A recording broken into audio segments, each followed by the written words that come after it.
The man didn't say much when he stepped off the train. He just adjusted the brim of his hat, loaded a hand-built cart with scavenged lumber onto his mule, and walked straight past the trading post without even glancing at the porch full of gawkers. Dust swirled behind him as if it knew better than to settle near his boots. Folks in No Man's Gulch were used to strangers' men who showed up with a big dream and a small bag, usually on their way to a dry patch of dirt that would break them by fall. But this one felt different, somehow. He wasn't chasing a fortune or running from one. He walked like a man headed somewhere he'd already seen in a dream. The clerk at McGowan's store said he paid in full for a half-busted shovel, 5 feet of chain, a dozen rusted tin sheets, and a crate of nails so crooked they looked like metal snakes. Said he didn't haggle, didn't ask for anything else, just nodded once and walked out again. His name, when the clerk finally worked up the nerve to ask, was Eli Boone. Nobody recognized it. Nobody asked where he came from, but they sure noticed where he went. About a mile west of town, where the gulch bent toward the edge of Red Dog Ridge, Eli stopped his mule and unpacked a measuring rope. He staked 4 corners into the cracked earth and dug his boot heel into the middle, staring like he was reading something written under the soil. Then he dropped to his knees and started to dig. Not fast, not frantic, methodical, the same motion hour after hour. By nightfall, he had a shallow square about 8 inches deep and 20 feet wide, far too wide for any proper cabin and too shallow for a cellar. No one knew what to make of it. Some said he was building a chicken pen. Others said he was touched in the head. By the end of the week, he had lined the entire trench with old bricks he pulled from a sunken barn 2 counties over. He packed the spaces with straw dipped in clay and sealed every seam with ash mortar. And still, he hadn't put up a single wall. Folks began calling it the Fool's Footprint. One man even bet a bottle of whiskey that Eli would be gone before the 4th of July. Eli heard them, of course, but he didn't flinch. He just kept building like winter was already watching. Then came the wagon loads of odd supplies, salvaged stovepipe, rolls of screen door mesh, broken window panes, and bags of dried straw. He collected discarded metal slats from a railroad siding and stacked them with the care of a man stacking silver. No one understood it. No one cared to. But Eli knew something they didn't. He'd seen what the wind could do when it forgot the rules, and this time he was building like it wouldn't forget again. By the second week, even the skeptical ones started slowing their horses when they passed Eli's work site. Not because they understood it, but because they didn't. The foundation was too perfect for a shack, too strange for a barn. He'd lined the trench with scavenged sandstone bricks, then packed it tight with red clay hauled in by mule cart from a dry creek bed 3 miles away. He worked alone, dawn to dusk, sweat soaking through his collar, hands blistered and bleeding. And still he moved like a man in no hurry, like someone who had all the time in the world to get one thing exactly right. The trench didn't stay shallow for long. He kept digging until it sat just over 2 feet deep, forming a sunken ring that looked more like a firebreak than a foundation. Onlookers whispered, "Maybe he's building underground," someone said. "Maybe he's waiting for a flood." But there hadn't been a decent rain in over 5 months, and the creek had dried up to a string of cracked pools. The land was turning brittle. You could taste the grit in your teeth every time the wind picked up. On the 4th Sunday, he laid the floor, if you could call it that. Instead of plank boards, he set a woven grid of salvaged metal slats on stone supports a few inches off the dirt. Between each slat, a tiny gap. Beneath them, he layered straw and gravel in strange, even rings. A girl from town asked if it was a grate to cook something big. Her father shook his head and muttered, "It's a fool's pattern. That man's building a colander, not a cabin." Eli never corrected them, never explained. But if you watched closely, you'd see that he was testing the wind. He'd hold his hand over the slatted pit, watching how dust funneled upward when the breeze cut low across the ground. He adjusted the gaps, repositioned the gravel, measured angles with twine and nails. This wasn't a floor, it was a lung. He raised the first wall slowly, vertical posts salvaged from collapsed rail fences, notched and set into the brick foundation like bone.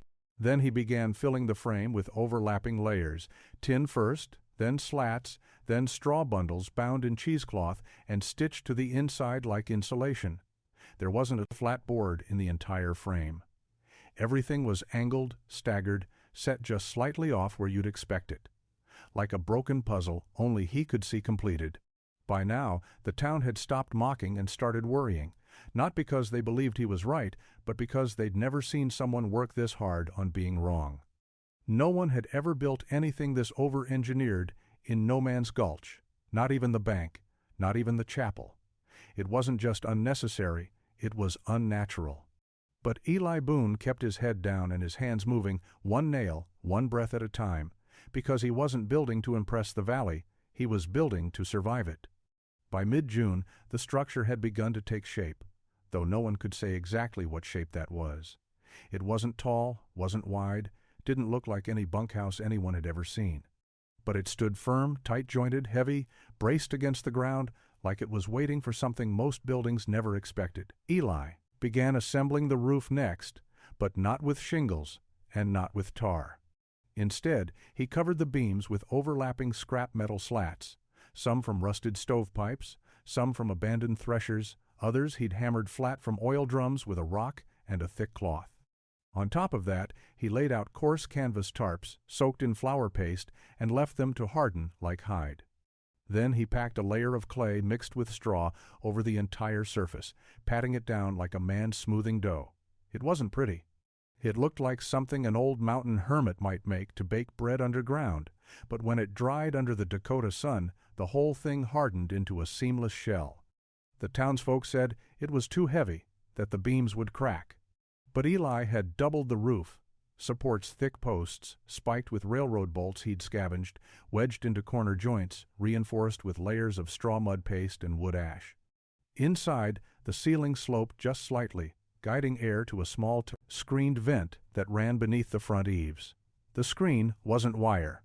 It was an old metal mesh door he'd cut into strips, then patched with layers of greased cloth, stretched taut, stitched shut, tacked with copper tacks that glinted like amber teeth when the light hit right. It didn't just keep out bugs, it filtered air, and in a land where the wind often tasted like rust and wheat dust, that mattered more than anyone realized. He added 2 windows, one facing east, the other north, but they were strange too. Not square, not even. Angled slats blocked direct sunlight, but let in a soft glow at dawn and dusk. The glass was salvaged, some cracked, but double-layered and sealed with pine resin. Over each frame, Eli built a shutter, not a plankboard slap-on, but a 3-layer sandwich of tin, straw, and canvas. It made the bunkhouse look armored. People said it looked like a shipping crate that had been half swallowed by the ground, and maybe it had been. But every line, every slat, every strange angle had a purpose. The slats under the eaves funneled airflow downward, across the walls, and into the gravel pit beneath the slatted floor. The screens filtered that air, cooled it, spun it slightly. As it rose, it was slow, invisible work. But step inside, even in the mid-afternoon heat, and the temperature dropped 10, maybe 15 degrees. Of course, no one believed it, because no one stepped inside, they just watched him. Sweating in the dust, hammering and layering, muttering under his breath while the winds picked up in the distance, and the prairie grass leaned like it had heard a rumor, the rest of them were still ignoring. It started quiet, like most things that ruin you. A wind so soft it almost felt kind, brushing the tops of the wheat stubble and teasing dust from the wagon ruts. But by late afternoon, the horizon had gone wrong. A strange rust-colored line rose in the west, thick as bread crust, stretching flat across the edge of the world. Air turned dry, unnaturally dry, the kind that makes your lips crack before you realize you're thirsty. Chickens went silent, dogs crawled under porches and whined. And somewhere out in the fields, a crow flew low and didn't come back. The first gust hit just after supper, not a breeze, more like a shove. Strong enough to rattle every window in town, and sharp enough to send grit between your teeth. People paused their meals, peeked through warped glass panes, and muttered about another one coming. The plains were no stranger to wind, but this felt different, and everyone knew it. Eli Boone, meanwhile, stepped outside his strange little bunker and watched the line of sky turn from rust to blood. He didn't flinch. Just tied his shutters shut with braided rope, stuffed the gaps with water-soaked flour sacks, and sealed the vent flaps with oilcloth. Then he lit a single lantern not for light, but for pressure balance, so the air wouldn't push inward and split the roof seam. It was a trick he'd learned in Amarillo during the black gales of 1929. The kind of trick that only made sense after your first roof blew clean off and took your bedding with it. By midnight, the storm had touched the moon, eclipsing it behind a wave of dust so thick the sky looked like wet leather. Then came the sound. Not a howl, not a scream. It was deeper than that. A roar with teeth. The earth seemed to shrink. Fences groaned. Nails popped from boards like pulled teeth. And somewhere in town, the water tower creaked. Families moved fast. They soaked towels, nailed blankets to windows, shoved rags under door frames. Mothers pressed handkerchiefs to children's faces, while fathers loaded coal stoves and hoped they wouldn't choke on the air. Inside their plankboard homes, everything felt fragile. The kind of fragile you only feel once in a lifetime when you realize walls don't matter if the wind decides they don't. And through it all, Eli's bunkhouse didn't move. The slats under the eaves took the first hit, funneling the wind downward. The clay roof flexed, but didn't crack. The air inside stayed cool, dry, almost still. It wasn't magic. It was physics. But in that moment, it felt holy. He sat on the packed floor with his back against the central beam, hands folded in his lap, and listened as the storm battered the world above. He didn't pray. He didn't need to. Because this time, for the first time, he had built something that the wind would have to respect. By the second day, it became clear this wasn't just a passing squall. The air had a weight to it now, not just in pressure, but in presence, like something had settled over the prairie and didn't plan on leaving. Dust had seeped into every crevice of every home, turned butter rancid, soured milk, coated sheets with grit so fine it felt like ash. People tried to carry on. They swept, they nailed, they cursed. But by mid-morning, the doors started failing. The wood had warped overnight grain pulled tight from dryness, hinges groaning against swollen jams. Some doors wouldn't close, others wouldn't open. One man tore his thumb open just trying to unstick a window. In house after house, the storm was winning. It blew in sideways through nail holes. It lifted rooftops from beneath, curling the edges like paper corners. The dust found its way through slats, vents, keyholes. It was a trespasser that never knocked. And still, Eli's bunkhouse held. Inside that squat, ugly little fortress, the air didn't bite. The slatted floor filtered the pressure, pulling heavy particles down into the straw pit beneath. The canvas vents choked gently, breathing with the storm rather than resisting it. The walls didn't groan. The roof didn't flap. It just sat, solid and steady, like the dust hadn't noticed it yet. But the valley had. By nightfall, word had spread that Boone's place was still standing clean. One family tried to ride out to him, but their wagon got stuck in a drift of dirt 6 feet deep. Another tried to walk, but turned back after a dust devil knocked their son unconscious. Inside the town limits, people began to panic. Blankets tacked over windows blew loose, pot-bellied stoves backdrafted smoke into homes, babies cried until their throats went raw. A woman fainted trying to catch the water jug that had rolled across her floor. And all the while, the wind kept coming steady, relentless, like it had found its rhythm and like the sound of its own voice. Eli didn't celebrate. He didn't smile. He just adjusted the vent flaps and ladled a scoop of well water into the ceramic pan he kept beneath the north wall. The humidity mattered now. Dry air carried dust further. Moist air caught it, pulled it down. That pan was more important than most people's roofs. He checked the pressure strips, still tight. No cracks in the floor seal, no lift in the ceiling edge, everything working as designed. Still, he didn't rest. He slept in shifts 30 minutes at a time, then up to recheck every line, every slat, every seam. Not out of fear, out of respect. He knew the storm wasn't done yet. It hadn't even gotten mean. And when the sun failed to rise on the third day, just a dim orange smear behind a wall of moving grit, he whispered to no one in particular, "Now we find out who really built for the wind." It came just before dusk on the fourth day, in the lull between gusts, when the air fell silent in that strange way it does right before something breaks. A soft rapping, not a fist, not a boot, just a hand, small and uncertain, tapping wood like it didn't expect a reply. Eli froze where he stood, ladle halfway to the water pan. For a moment he thought he'd imagined it. But then it came again, 3 knocks. Then nothing. Then a fourth. Slower, as if whoever stood outside had run out of strength. He opened the inner door first, then the outer, bracing against the suction of the wind trying to pull the air from his lungs. Dust roared past like a living thing, and in it stood a girl no older than 7, face streaked with mud, lips cracked to bleeding. She held a rag over her nose, but her eyes had that glassy, blinking look of someone just barely holding on. Behind her came shapes 3 more children, 2 women, and a man limping with one arm around the other's shoulder. They looked like they'd crawled through a chimney, skin blackened with soot, clothes stiff with grit, eyes so red they barely opened. Eli said nothing, just stepped aside and pulled them in, one by one. The airlock held. He shut the outer door, then the inner. And the moment the latch clicked, the silence fell over them like a blanket. The children didn't speak. The women wept, quietly. The man collapsed against the wall and whispered, "We saw the smoke. Couldn't see the house, just the smoke. Had to try." Eli nodded. He offered no welcome, just pressed a damp towel into the man's hands and began ladling warm water into a basin. The girl stared at him. She didn't blink. Not until he set down a pan of oats and honey and said, "Eat slow. Your throat won't like it." They ate, drank, washed what they could. And as the dust howled outside, Eli moved through the space with calm efficiency. He lit the stove not to cook, but to maintain equilibrium. Heat kept the pressure balanced. Moisture kept the dust down.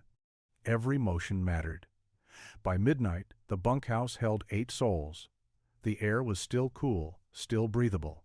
The slatted floor beneath them kept pulling dust down and out through the gravel pit, where it was trapped beneath layers of damp straw. It was working exactly as he'd designed. He added blankets to the wall seams, adjusted the vent flaps, checked the water levels, and when he turned around, the girl was still watching him, sitting on a folded coat with her arms around her knees. She didn't smile, but she didn't look afraid anymore either. Outside, the storm screamed louder than ever. A house in town collapsed that night, killing 2. Another family tried to run and didn't make it 100 yards, but inside Eli's bunkhouse, they slept. And when the wind blew hardest, it was the girl who whispered, "It's not coming in." By the morning of the 5th day, the world outside had disappeared. Not just from sight, but from memory. The windows glowed faint orange, like a lantern held behind wax paper, and the only sound was the breath of the storm, deep, constant, somehow both far away and terrifyingly close. Inside the bunkhouse, Eli moved like a man in a mine, checking the ceiling seams by touch, tapping beams for echo, listening for the subtle shift in pitch that meant pressure had changed. He didn't speak unless he had to. Every word stirred the air, stirred the dust. The others slept in clusters, covered in layered quilts, stitched from coats and blankets. The youngest boy clutched a tin soldier, in one hand, its edges dull from the grime. The women took turns wiping mouths, rinsing cloths, boiling water. They did what they could, and they followed Eli without question now, eyes full of questions but mouths too tired to ask them. Above their heads, the ceiling was holding. Eli had added another layer of damp straw on the 3rd night woven and hung from hooks, suspended like upside-down thatch. It caught the fine dust before it fell, absorbed moisture from the air, and dropped clumps into buckets placed precisely beneath. The ceiling didn't just stop the storm, it managed it, redirected it, slowed it down. But the real work happened beneath their feet. The pit under the floor slats, a fool's idea, they'd once called, it was now their salvation. The gravel layers filtered what the slatted vents collected. Dust came in through pressure gaps, swirled low along the curved walls, and fell through the cracks between boards like rain through a sieve. Beneath that, the layers of straw, sand, and clay caught it, held it, buried it. The floor stayed clear. The air stayed light. The wind outside could not reach them here. It could scream. It could claw. But it could not enter. At midday, the girl spoke. Just once. "Why doesn't it shake?" Eli looked up from the vent flap he was adjusting. "Because it's not fighting." She nodded, as if that made more sense than any grown-up explanation, as if she understood something deeper than words. That night the bunkhouse hit its limit. 12 people crammed together, shoulder to shoulder, knees touching, blankets layered 3 deep. A man from the next ridge over had arrived half frozen, led in by one of the older boys, using a rope line tied from fence post to fence post. Eli didn't flinch. Just pointed to the corner where the heat pooled, near the stove. "There's room," he said, and somehow there was. The storm outside reached its peak around midnight. Windows elsewhere blew inward. Roofs lifted, clean off. One house they'd hear later simply vanished into the wind. But the bunkhouse stood, not because it was stronger, not because it was bigger, but because it had been built with the storm in mind, not in defiance of it. It didn't resist, it responded, and that was enough. No one knew the exact moment the storm ended. There was no final gust, no falling silence like in the stories. It just eased, slowly, like a fever breaking. The wind softened from a scream to a hum, and then to nothing. The dust hung for hours after that, suspended in the air like a breath no one could finish. Inside the bunkhouse, the quiet felt unreal, too complete, a vacuum after days of war. Eli was the first to move. He cracked the door just 2 inches, letting a sliver of light and air pass through. What filtered in wasn't clean, but it was still. That stillness did something to the group. The girl stood and stretched her arms. The mothers exhaled and rubbed grit from their eyes. The oldest boy laughed a dry, cracked sound that startled even him. For a moment it felt like waking from a dream, until someone opened the shutter and saw the world outside. There was no color. The prairie was gone, buried. Fence posts vanished beneath dunes of black dust. Trees stood stripped and hollow. Houses, if they stood at all, looked like broken teeth rising from the ash. No birds, no cattle, no roads. Just an ocean of dirt, rolling and frozen like waves stopped mid-break. The town was barely visible, a ghost on the horizon, and the silence wasn't peace, it was aftermath. They stepped outside one at a time. Some knelt, some wept, others just stared. A woman picked up a tin can that had rolled from the storm and crumpled it in her hand, as if trying to feel something solid. Eli didn't speak. He simply stood in the doorway, watching the way the dust shifted under each step. His bunkhouse, for all its ugliness, hadn't moved an inch. Word traveled fast after that. Someone made it into town with the story. A family of 12, saved in a room the size of a shed. Air still clean, roof still whole, fire still burning. Soon others followed the trail back to Eli's place. They came walking, limping, dragging what little they could salvage, not to stay just to see. They wanted to know how. Eli showed them. He pointed to the slats, the straw, the pit. He explained how the airflow moved, how moisture changed pressure, how you didn't seal out the storm, you let it pass through where it wanted to go. Some listened, others shook their heads. A few scribbled notes in dirty notebooks, most just touched the doorframe with quiet awe. That night, they lit a fire outside, first one since before the storm. The smoke rose straight, a thin gray line reaching into a sky that was finally, faintly, blue. And for the first time in 10 days, someone sang. It wasn't a hymn, just a tune someone's grandfather had used to calm horses. But it felt like church, and inside the bunkhouse, Eli sat alone, quietly repairing the seam in the vent screen. Because the wind always comes back, by the time a week had passed, Eli's bunkhouse was no longer just a shelter, it was a monument. Folks came from miles around, some out of curiosity, others out of need, and a few because they didn't know where else to go. They didn't knock anymore. They stood quiet, hats in hand, staring at the strange seams in the walls and the heavy overhang of the roof, the way the foundation dipped just low enough to confuse the eye. Then, almost always, they'd reach out and touch the doorframe, like it might still be warm from the storm, like it might tell them something they couldn't ask. He never turned them away. But he didn't entertain either. Eli wasn't interested in praise. He was interested in knowledge.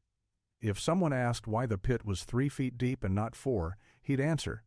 If someone wanted to know what mix of clay kept straw from crumbling, he'd show them. He never bragged. He didn't have to. The walls spoke for him. They started calling it The Boone House, though it was barely big enough to fit the name. One man offered to buy the plans from him. Another wanted to draw it up for a magazine in Wichita. A traveling preacher said it was proof that God rewarded the prepared. Eli just kept working, repacking the insulation, reinforcing the door seams, teaching one farmer how to hang a suspended straw ceiling. He could tell who really understood and who didn't. Some nodded just to be polite, already planning to cut corners when they built their own. Others took notes, asked hard questions, offered to trade supplies for time watching him work. Those were the ones who'd last. The others would get lucky for a year or two. Then they'd build too fast, too light, too pretty, and the wind would come again. In town, things were different now. 2 families had left for good. Couldn't face the empty fields or the memories buried in the dust. Others were rebuilding, but slower this time. He saw thicker walls, lower roof lines, more homes digging into the earth instead of standing above it like they dared the sky to knock them down. The storm had humbled them, not just in loss, but in imagination. It had forced them to think in worst cases, not just averages, to build not for convenience, but for continuity. Eli didn't preach, but people started coming just to watch him work, like he might do something magical if they stared long enough. They sat near the fire pit at dusk, where the light from the bunkhouse spilled warm and steady onto the dust-scoured ground. Children ran their fingers along the base of the walls. One boy said it felt like a turtle shell, ugly but unbreakable. That night, after the visitors left, Eli stepped outside and rested his palm against the doorframe, just once, just for a moment. Then he went back inside, because it wasn't finished yet. Years passed. The wind came and went, sometimes cruel, sometimes just a whisper, but it always returned. So did the memories. People still told the story of the fool's bunkhouse that outlived the worst storm anyone had seen. They told it around dinner tables, in schoolhouses, even from the pulpit when the preacher wanted to remind folks that salvation sometimes comes from the man you laughed at last week. Eli stayed. He didn't build another house, didn't upgrade or expand. The bunkhouse remained exactly as it was the day it saved 12 souls from choking on air. The clay roof was patched now and then. The straw ceilings refreshed each spring. But the bones, the frame, the slats, the pit, those stayed untouched. Not because he was sentimental, but because they worked. He never married. Didn't seem to want to. He taught a few boys how to set a foundation right. Let a pair of twin sisters sketch the entire bunkhouse once, panel by panel, for a local preservationist. He even allowed the county clerk to photograph the interior, though he made him remove his boots first. And when the storms came again, and they did, every few years, like clockwork, it was the homes that followed Eli's quiet blueprints that still stood afterward. Not copies, not replicas, but tributes, built by people who'd seen what humility looked like when it was nailed into timber and wrapped in cloth. When Eli passed in the winter of 1941, they buried him without much ceremony, just a cedar cross and a note in the town ledger, Eli Boone Builder, nothing more. No family to inherit the land, no will, no instructions. But no one touched the bunkhouse. The county fenced it off eventually, not with barbed wire, but with rope and cedar stakes, like a grave marker that stretched across a quarter-acre. They posted a sign that called it the Boone Shelter, but folks still called it what it was, the Fool's Bunkhouse. It stood for another 20 years before the roof finally gave under a rare spring, hail. The wind hadn't beaten it, time had, but even then, they didn't bulldoze it. They took it apart slow, board by board, preserving what they could. The doorframe was sent to the state archive, the slatted floor was rebuilt in a museum, and the pit, the gravel, the clay, the layers of straw, it was sealed with glass and left intact. Kids still walk past that case, pointing at the strange hole in the ground like it's magic.